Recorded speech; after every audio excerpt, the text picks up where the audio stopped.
दोस्तों, आज हम लोग ध्यान, मेडिटेशन के बारे में बातचीत करेंगे। इसको इंग्लिश में मेडिटेशन, हिंदी और मराठी में ध्यान और उर्दू में मुराकबा कहते हैं। जब हम किसी चीज़ के फ़ायदे जानते हैं कि हमको क्या-क्या इसमें से मिलने वाला है, तो हम उस चीज़ के पीछे दौड़ते हैं। यही ह्यूमन साइकोलॉजी है। सोचने का अंदाज़ हम सब इंसानों का ऐसे ही है कि बेफ़ायदा चीज़ के पीछे हम लोग भागते नहीं हैं। दोस्तों, सब में पहले हम लोग ध्यान के फ़ायदे देखेंगे कि इसके फ़ायदे क्या हैं, ताकि हम इस ध्यान को सीखें। दोस्तों, हमारी इस रिकॉर्डिंग में आपको हम अल्फ़ा ध्यान सिखाएँगे और हम अल्फ़ा ध्यान के बारे में बातचीत कर रहे हैं। अल्फ़ा ध्यान जो एक साइंटिफिक प्रूफ किया हुआ मेडिटेशन है और जिसके ऊपर बहुत सी साइंसी लैबोरेटरी में रिसर्च की गई है कि हमको इससे क्या मिलता है, इससे क्या बेनिफिट है। दोस्तों, इससे किसी किस्म का लॉस नहीं है, किसी किस्म का कोई खराबी नहीं है, इससे बहुत फ़ायदा हमको मिलता है। तो दोस्तों, अल्फ़ा ध्यान से क्या-क्या फ़ायदे हैं, हम लोग एक-एक करके इन सब फ़ायदों को देखेंगे और इससे बहुत ज़्यादा फ़ायदे हैं जिसको हम लोग यहाँ बता नहीं सकते, क्योंकि फिर ये वीडियो बहुत लंबी हो जाएगी। दोस्तों, अल्फ़ा ध्यान बहुत ही कीमती चीज़ है। ये एक डायमंड की तरह है। इसको आप अपनी ज़िंदगी में बसा लें, ज़िंदगी का एक पार्ट बना लें और इसको छोड़ें ना। इसको अल्फ़ा ध्यान को करते रहें, रोज़ाना करें। जैसे-जैसे आप करते जाएँगे, वैसे-वैसे आप इसके चैंपियन, इसके उस्ताद बनते चले जाएँगे और आपको बहुत ही आराम मिलेगा। कम से कम अगर आप दिन भर में अल्फ़ा आराम नहीं कर पाते हैं, बहुत बिज़ीनेस की वज़ह से, तो रात में तो ज़रूर सोने से पहले अल्फ़ा ध्यान करें, ताकि आप पूरी तरीके से रिलैक्स हो जाएँ और आपको बहुत ही बढ़िया नींद आए। और दिन भर आप बस में बैठे हैं, टैक्सी में बैठे हैं, अपने ऑफिस में बैठे हुए हैं, अगर फालतू आप बैठे हुए हैं, तो आप मेडिटेशन, अल्फ़ा ध्यान करें, ताकि आपका दिमाग, आपकी मानसिकता बहुत अच्छी हो और आपका दिमाग शार्प हो। दोस्तों, अल्फ़ा ध्यान एक हमारे दिमाग के लिए मल्टीविटामिन की तरह है, एक च्यवनप्राश की तरह है, एक बादाम के हलवे की तरह है। जैसा ये सब चीज़ें लोग अपने दिमाग को अच्छा करने के लिए खाते हैं। लेकिन दोस्तों, इन चीज़ों से बहुत बेहतरीन मेडिटेशन है। मेडिटेशन से हमारी रूह, सोल को भी आराम मिलता है और हमारे दिमाग को भी आराम मिलता है और हमारे पूरे बदन के पार्ट्स को आराम मिलता है। इसलिए एक मल्टीविटामिन की तरह है। इसको अपनी ज़िंदगी में बसा लें और अपनी ज़िंदगी का एक पार्ट बना लें और रोज़ाना कम से कम 2 बार तो इसको करें और ज़्यादा से ज़्यादा इसको पचासों बार करें। इसको जितना करेंगे उतना आपको फ़ायदा है। दोस्तों, अल्फ़ा ध्यान का पहला फ़ायदा ये है कि मान लीजिए कि आप कहीं गए हुए थे काम से और आप वापस आए हुए हैं और आप पूरी तरीके से एग्ज़ॉस्ट हो गए हैं, थक गए हैं और अब आपका आगे काम करने का मन नहीं चाह रहा है, लेकिन अभी तो दिन के 11 ही बजे, पूरा दिन पड़ा हुआ है और आपको ऑफिस में काम करना है। तो दोस्तों, अगर आप 10 मिनट अल्फ़ा ध्यान करते हैं, तो आपको 2 घंटे की नींद के बराबर ताकत आ जाएगी। फिजिकल, मेंटल, हर तरह की आपको ताकत आ जाएगी और आपका मन चाहेगा कि आप काम करें। ऐसा क्यों दोस्तों? क्योंकि जब हम अल्फ़ा ध्यान करते हैं, तो हमारे दिमाग में खुशी के हार्मोन डोपामिन, ऑक्सीटोसिन और सेरोटोनिन निकलते हैं। तो इसलिए हम हमारी पूरी एनर्जी को रिकैप कर लेते हैं और जो भी हमारी ज़िंदगी आगे होती है, हम उसको बढ़ाते हैं। तो अल्फ़ा ध्यान का पहला फ़ायदा ये है कि हम अपनी एनर्जी को वापस हासिल कर सकते हैं 10 मिनट के अंदर या उससे भी कम समय में। दोस्तों, अल्फ़ा ध्यान का दूसरा फ़ायदा ये है कि आप अगर कोई नेगेटिव इमोशन में हैं, जैसे गम, गुस्सा, घबराहट, बेचैनी, परेशानी, तो दोस्तों जितने भी किस्म के नेगेटिव इफ़ेक्ट्स हैं, वो सब नेगेटिव इफ़ेक्ट आपके चले जाएँगे अगर आप अल्फ़ा ध्यान करेंगे तो 10 मिनट के लिए और आपका मूड एकदम फ्रेश हो जाएगा। जो मूड किसी ने खराब कर दिया है, आपको गुस्सा कर दिया है, आपको टेंशन में, स्ट्रेस में ला दिया है, तो इसके करने से आपका मूड फ्रेश हो जाएगा और आप फिर अपने काम पर लग पाएँगे, अपनी ज़िंदगी को खुशहाल और सुकून से गुज़ार पाएँगे। दोस्तों, इसका तीसरा फ़ायदा ये है कि अल्फ़ा ध्यान से आपका जो नॉर्मल मूड है, वो खुशी की तरफ जाता है, क्योंकि अल्फ़ा ध्यान करने से हमारे दिमाग में खुशी के हार्मोन निकलते हैं। तो आप अपने इमोशन को बेहतर बना सकते हैं, अपने इमोशन को पॉजिटिविटी की तरफ ले जा सकते हैं। तो तीसरा फ़ायदा ये हुआ कि हमारे अंदर खुशहाली और सुकून को अल्फ़ा ध्यान पैदा करता है। दोस्तों, अल्फ़ा ध्यान को आप इस तरीके से समझें कि हम एक मोबाइल की तरह हैं और अल्फ़ा ध्यान एक चार्जर की तरह। अब दोस्तों, ये हम हैं बिना अल्फ़ा के और अभी हमने इसमें चार्जर लगा दिया और ये हमारी बैटरी चार्ज होना शुरू हो गई। इसी तरीके से दोस्तों, जब हम अल्फ़ा ध्यान करते हैं, तो हम इसी तरीके से रिचार्ज होते हैं और हमारे अंदर थोड़ी देर में इसी मोबाइल की तरह जान आ जाती है और हम काम करने के पूरी तरीके से लायक हो जाते हैं। दोस्तों, अल्फ़ा ध्यान का चौथा फ़ायदा ये है कि ये हमारे माइंडसेट को तब्दील करता है, यानी हमारी मानसिकता, हमारी सोचों को ये तब्दील करता है।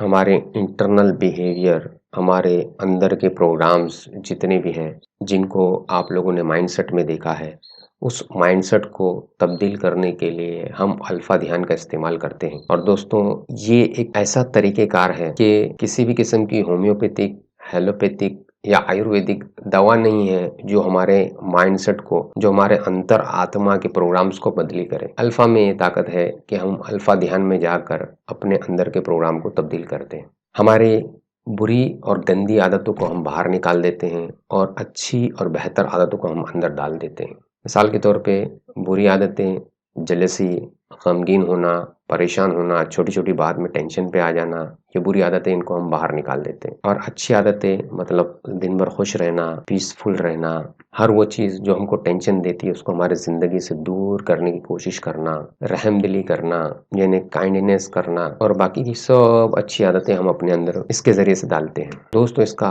5वां फ़ायदा ये है कि अल्फा ध्यान करते रहने से हमारे अंदर पेशेंस, सब्र पैदा होता है। और सब्र दोस्तों दुनिया की सब में बेहतरीन दवा है। यानी तकलीफें आती है, 2 या 4 दिन रहती है और फिर चली जाती है, लेकिन आदमी परेशान रहता है, और ऐसा हमेशा उसके साथ में होता है। लेकिन जो आदमी सब्र करता है, जिसके अंदर पेशेंस होता है, उसको ये सब प्रॉब्लम नहीं होते हैं, क्योंकि वो जानता है कि ये आई है और ये थोड़े दिन बाद चली जाएगी और हम इस मुसीबत को भूल जाएंगे। इसलिए पेशेंस रखें, हर काम में हड़बड़ी और जल्दी और परेशान नहीं हो। जो काम जब होना है वो उसी वक्त होता है। तो अल्फा ध्यान करने से आहिस्ते आहिस्ते आप में पेशेंस की आदत आएगी, सब्र की आदत आएगी, जो दुनिया की सब में बेहतरीन दवा है। दोस्तों, अल्फा ध्यान का 6ठा फायदा ये है कि हमारे दिमाग में अल्फा ध्यान करने से हमारे दिमाग का जो ग्रे मैटर रहता है वो बढ़ता है, जिसके बढ़ने से हमारा दिमाग अच्छा होता है, हमारा दिमाग मजबूत होता है, बहुत जल्दी हम डिसीजन ले पाते हैं और बहुत ही सुकून शांति से हम हमारे कोई भी फैसले लेते हैं। और दोस्तों, फैसले की ताकत बहुत बड़ी है। जैसे ही हम फैसला लेते हैं तो हम एक टेंशन से दूर हो जाते हैं, तो इसकी वजह से हम तेज फैसला ले पाते हैं, तेज और बेहतरीन तरीके से अपना कोई भी काम सोच समझ कर पाते हैं। दोस्तों, काफ़ी लोग मुझसे पूछते हैं कि आप इतनी सारी बातें कैसे ध्यान में रखते हो। तो दोस्तों, मैं उन लोगों को एक ही बात बोलता हूँ कि मैं जो आपको सिखा रहा हूँ इस प्रोग्राम के अंदर, वही चीज़ मैं करता हूँ और वही चीज़ मैं आपको सिखा रहा हूँ। और उसमें सब में ज़्यादा चीज़ जो मैं करता हूँ वो है मेडिटेशन। मेडिटेशन से इसे कॉन्सेंट्रेट करके याद रख सकते हैं। दोस्तों, अल्फा ध्यान का 7वां फायदा है कि इससे हम किसी भी किस्म का एडिक्शन छुड़ा सकते हैं, लत छुड़ा सकते हैं। जैसा बच्चों को लत लग जाती है या बड़ों को लत लग जाती है तंबाकू की, सिगरेट की, सोशल मीडिया की, यानी व्हाट्सएप, गेम्स, ईमेल देखना, इंस्टाग्राम, टिकटॉक, इन सब चीजों की लत और आदत को हम छुड़ा सकते हैं। वो कैसे? दोस्तों, जब हम इन चीजों को करते हैं, ये जितने भी हमारे नशे हैं इनको हम करते हैं, तो इससे हमारे दिमाग में खुशी के हार्मोन डोपामिन, ऑक्सीटोसिन निकलते हैं, जिससे हमको खुशी और अच्छा फीलिंग होता है। तो दोस्तों, जब भी हम इन लतों को बंद करते हैं, मिसाल के तौर पे हम सोशल मीडिया से कट होते तो हमारा मूड खराब होता है, क्योंकि जब हम सोशल मीडिया देखते थे तो हमारा मूड अच्छा होता था, हमारे दिमाग में केमिकल डोपामिन निकलता था। तो अब हम क्या करेंगे? सिगरेट छोड़ेंगे। तो उसकी जगह पर जब हमारा मूड खराब होगा तो हम सिगरेट पी के अपने मूड को अच्छा नहीं करेंगे, बल्कि हम मेडिटेशन करके, ध्यान करके अपने मूड को अच्छा करेंगे। 10 मिनट, 5 मिनट, 3 मिनट और 1 मिनट का भी ध्यान होता है, और वो किस तरीके से होता है हम आगे देखेंगे। अगर वो हम कर लेंगे 1 मिनट का भी ध्यान, तो हमारे दिमाग के अंदर डोपामिन निकलना शुरू हो जाएगा और हम अच्छा फीलिंग करेंगे, बोर फीलिंग नहीं करेंगे, गमगीन फीलिंग नहीं करेंगे और हमको अच्छा लगेगा। इसलिए हमने क्या किया कि सिगरेट की जगह पर, तंबाकू की जगह पर, सोशल मीडिया की जगह पर थोड़ी देर मेडिटेशन कर लिया। ऐसा करते करते आपको मेडिटेशन में बहुत मजा आएगी और आप मेडिटेशन करते रहेंगे। तो इस तरीके से हमारे जो भी एडिक्शन है हम उनको छोड़ सकते। दोस्तों, इसका 8वां फायदा ये है कि ये हमारे अंदर किसी भी चीज पर फोकस, कंसंट्रेशन को बढ़ाता है। ज्यादातर जो लोग ज्यादा एज के हो रहे हैं उनकी मेमोरी और फोकस और कंसंट्रेशन में कमी आना शुरू होती है एज के मुताबिक। तो अगर वो मेडिटेशन करते हैं, या बच्चे या किसी भी एज का आदमी मेडिटेशन करता है, तो जो लेवल पे उसका कंसंट्रेशन, फोकस और मेमोरी है वो बढ़ती चली जाती है और वो बहुत अच्छी होती है। दोस्तों, मेडिटेशन बहुत अनमोल है। इस एक चीज के अंदर बहुत सारे फायदे हैं, इसलिए इसको अपनी जिंदगी का हिस्सा बना लें और इसकी जबरदस्ती आदत डालते जाएं, ताकि आपको आदत लग जाए और आप दिन में कम से कम 3 से 4 बार मेडिटेशन कर, या कम से कम जब आप सोने के लिए जाते हैं या दोपहर में नैप लेने के लिए जाते हैं तो आप मेडिटेशन करें। मेडिटेशन करते करते आप सो जाए, तो इस तरीके से भी ये सब बेनिफिट जितने मैं बता रहा हूँ ये आपको मिल जाए। दोस्तों, इसका 9वां फायदा ये है कि जिन लोगों को रात को नींद नहीं आती है, बुरे बुरे सपने आते हैं या नींद बड़ी तकलीफ से और बहुत कमती आती है, तो दोस्तों तीसरे नंबर पे हम अल्फा ध्यान नींद को बराबर करने के लिए या सोने के लिए बताएंगे। तो दोस्तों, इस तरीके से आप जितना भी चाहे दिल भर के सो सकते हैं। किसी भी किस्म की नींद की गोली खाने की जरूरत नहीं है, क्योंकि नींद की गोली से बहुत से साइड इफेक्ट होते हैं जिनको आप इंटरनेट पे देख सकते हैं, लेकिन अल्फा ध्यान से किसी भी किस्म का साइड इफेक्ट नहीं है और आप बहुत ही गहरी और अच्छी नींद से सो सकते हैं। लेकिन दोस्तों, साथ में ये भी जरूरी है कि आप अपने माइंड सेट, अपने अंतर आत्मा के प्रोग्राम को बदली करें और उनको बेहतर बनाएं, क्योंकि नींद की प्रॉब्लम में इन 2 चीजों से आपका इलाज हो जाएगा और आपकी नींद बेहतरीन हो जाएगी। तो हमारा माइंड सेट पे जो प्रोग्राम है उसको देखें कि किस तरीके से हम हमारी शख्सियत, हमारे सोचों, हमारे माइंड सेट को तब्दील कर सकते हैं। तो ये 2 चीज करेंगे तो आपकी नींद बेहतरीन हो जाएगी। दोस्तों, इसका 10वां फायदा ये है कि अल्फा ध्यान करके आप अपने कोई भी किस्म के दर्द, पेन को भगा सकते हैं या कमती कर। किस तरीके से हम अपने दर्द को भगा सकते हैं और कमती कर सकते हैं, इसको हम आगे देखेंगे। दोस्तों, बहुत सी जगह पर साइंटिफिक लैबोरेटरी के अंदर इस टेस्ट को किया गया कि दांत उखाड़ने के लिए जो बहुत ही दर्द दे रहा है, उस आदमी को बोला गया कि आप अपना ध्यान दूसरी जगह लगाओ। जब उसने अपना ध्यान दूसरी जगह लगाया तो उसका दांत निकाल दिया गया, या उसके ध्यान को दूसरी जगह पर डाइवर्ट कर दिया गया, बदली कर दिया गया और उसका दांत निकाल दिया गया, तो उससे उसको दर्द नहीं हुआ। तो अगर हमको जहाँ दर्द हो रहा है हम वहाँ अपने ध्यान को ले जाके बिठाते हैं, या आमतौर पर हम ऐसे ही करते हैं, तो हमारे को और ज्यादा दर्द महसूस होता है। तो अल्फा ध्यान करने से किस तरीके से हम ध्यान को वहां से निकाल के दूसरी जगह डाल सकते हैं, किस तरीके से ध्यान से खेल सकते हैं, ध्यान को इधर ले जा सकते हैं, इधर ले जा सकते हैं, इधर ले जाते हैं, वो हम देखेंगे। दोस्तों, अल्फा ध्यान का 11वां फायदा ये है कि ये हमको विजुअलाइजेशन में लेके जाता है। विजुअलाइजेशन इन्हें आगे आने वाली बातों के बारे में सोचना और उनके बारे में फिल्म देखना कि ये किस तरीके से घटेगी। मिसाल के तौर पे अगर आपको आगे घर खरीदना है और उस घर का डेकोरेशन कराना है, तो आप अल्फा ध्यान में जाकर एक फिल्म देख सकते हैं कि मेरे आने वाला घर, मैं जो घर खरीदना चाह रहा हूँ वो कैसा होगा। मिसाल के तौर पे आप विजुअलाइज करते हैं, आप उसका ख्वाब देखते हैं, आप उसकी फिल्म देखते हैं अल्फा ध्यान में जाके कि मेरा घर इतना बड़ा होगा, मुझे 300 स्क्वायर फीट का घर चाहिए या मुझे 500 स्क्वायर फीट का घर चाहिए। इस तरीके से आप अल्फा ध्यान में जाकर उसकी फिल्म देखते हैं और उसमें क्या क्या चीजें होगी, उसका दरवाजा राइट हैंड पे होगा कि लेफ्ट हैंड पे होगा, उसमें किस किस्म की बाथरूम में टाइल लगी होगी। इस तरीके से आप पूरी फिल्म जो आपके साथ में घटने वाला है उसको आप अल्फा ध्यान में जाकर देख सकते हैं। जिस तरीके से आप ख्वाब देखते हो, ड्रीम देखते हो, इसको बोलते हैं विजुअलाइजेशन। तो अल्फा ध्यान में जाकर आप विजुअलाइज कर सकते हैं और बेहतरीन तरीके से, अगर आप मैनेजर हैं, आप किसी कंपनी के बड़ी पोस्ट पर हैं, तो आप अपनी प्लानिंग कर सकते हैं, कोई नई स्ट्रेटजी बना सकते हैं, कोई नया बिजनेस खोलना है, कोई घर लेना है, कोई शॉप लेनी है, कहीं जाना है, तो उसकी पूरी की पूरी प्लानिंग आप अपने अल्फा ध्यान में जाकर उसकी मूवी, उसकी फिल्म देखकर एक कागज पर लिख कर बना सकते हैं। तो दोस्तों, विजुअलाइजेशन करना इसका 11वां फायदा। दोस्तों, मेडिटेशन का 12वां फायदा ये है कि ये आपके हार्ट के प्रॉब्लम को कमती करता है और ब्रेन स्ट्रोक के प्रॉब्लम को कमती करता है, क्योंकि मेडिटेशन करने से हमारा ब्लड प्रेशर नॉर्मल होता है, कमती होता है और हम रिलैक्स महसूस करते हैं, जिससे हमारे दिल और दिमाग पर जो बोझा होता है वो कमती होता है। इसलिए इससे इन बीमारियों के अंदर हमको बहुत फायदा होता है। दोस्तों, मेडिटेशन के अनगिनत फायदे हैं। ये बहुत सारी बीमारियों को, जैसा पूरे बदन में दर्द होना वगैरह की बीमारियों को ये खत्म करता है। इसलिए मेडिटेशन को आप अपनी जिंदगी का एक हिस्सा बना लें और इस कोर्स के पिलर्स में से एक पिलर मेडिटेशन है, जो आपकी जिंदगी के लिए बहुत जरूरी है। आजकल की भाग दौड़ की और स्ट्रेसफुल लाइफ के अंदर अपने दिमाग को पीसफुल और ठंडा रखने के लिए मेडिटेशन से बेटर कोई दवा नहीं है। क्वेश्चन, सवाल, सांस लेने का सही तरीका क्या है? जवाब, दोस्तों, आजकल हमारी इस गड़बड़ वाली जिंदगी में हम लोग सही से सांस नहीं ले पाते हैं। हम नॉर्मली शॉर्ट सांस लेते हैं, इतनी सांस लेते हैं, और ये सांस लेने की वजह ये है कि जो बैक साइड से जो अंदरूनी हमारे को डर, खौफ होता है हमारी जॉब के बारे में, घर की प्रॉब्लम्स के बारे में, इन सब वजहों की वजह से हम बहुत दिमागी तौर पे बिजी रहते हैं और हमारी सांस की आदत हमने शॉर्ट बना ली है। इस तरह की।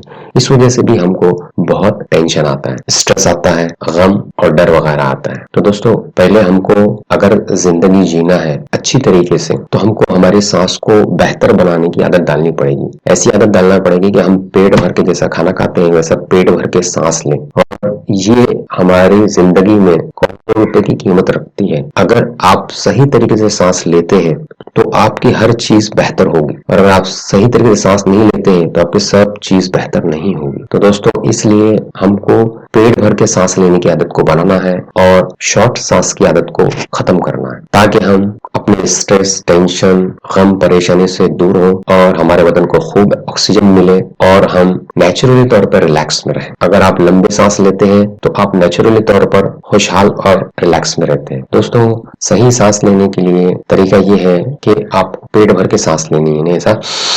दोस्तों, सांस लेने का सही तरीका ये है कि हम पेट भर के सांस लें, यानी हमारे दोनों हाथ हम पेट पे रखते हैं।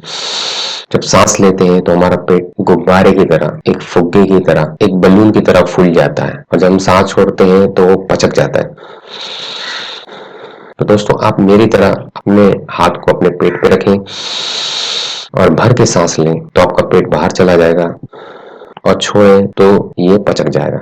इस तरीके से आप दिन में 5-6 टाइम करें और अपने आप को अंदरूनी तौर पर ये बोलें कि मुझे पेट भर के सांस लेना है, और पेट भर के सांस लेने की आदत को आप अपनी जिंदगी में डालें। और इसी चीज को हम मेडिटेशन में भी प्रैक्टिस करेंगे, और मेडिटेशन में हम पेट भर के ही सांस लेंगे। दोस्तों, शुरू में, स्टार्टिंग में आप, मैं जैसा बोल रहा हूँ वैसा सांस नहीं ले पाएंगे, तो उसके लिए क्या करना है, उसके लिए सांस लेना है भर के, सांस छोड़ना है, उसके बाद में 1 से लेकर 5 तक काउंट करना, 1 2 3 4 5। अब आपको सांस लेने की भूख लगेगी कि मैं खूब भर के सांस लूं, अब सांस लेना है। तो दोस्तों, इस तरीके से अगर आप भर के सांस नहीं ले पा रहे, मन नहीं हो रहा है, तो एक सांस से दूसरी सांस के बीच में 5 सेकंड का वक्त दें, 5 गिने और रुके रहें सांस छोड़ने के बाद में, और फिर उसके बाद में भर के सांस लें। तो इस तरीके से भी आपकी आदत पेट भर सांस लेने की बन जाएगी। सवाल, क्वेश्चन, क्या आपको सांस लेने में कोई दिक्कत है? आपको कोई फिजिकल यानी जिस्मानी बीमारी है, नाक की कोई बीमारी है जिसकी वजह से आप सांस नहीं ले पा रहे हैं? इसको हम कैसे पता करें? नाक की मुख्तलिफ बीमारियां हैं, जैसे नाक की बीच की हड्डी का टेढ़ा होना, साइनसेस की प्रॉब्लम, एलर्जीज की प्रॉब्लम, जिसमें क्या होता है कि नाक के अंदर जो गुदूल होते हैं, जो ब्लड वेसल होते हैं, वो थोड़े फुग्गों की तरह फूक जाते हैं, उसकी वजह से हमको सांस लेने में तकलीफ होती है। तो आपको अगर ये तीनों में से कोई प्रॉब्लम है, नाक की हड्डी टेढ़ी होना, साइनसेस होना, या फूड या वेदर से एलर्जी होना, अगर आपको ये 3 में से कोई प्रॉब्लम है तो इसको आप नाक, कान और गले के डॉक्टर से सही करवाएं, क्योंकि सांस लेना बहुत जरूरी है और सांस लेने के लिए नाक का खुला रहना बहुत जरूरी है। अगर नाक बंद रहेगी तो आप सांस सही तरीके से नहीं ले पाओगे। इसको चेक करने के लिए कि आप सही से सांस ले पा रहे हो, नहीं ले पा रहे हो, आप नाक के एक खड्डे को बंद कर दें इस तरीके से, और दूसरा वाला जो खुला हुआ उससे पूरी भर के सांस ले और सांस छोड़े।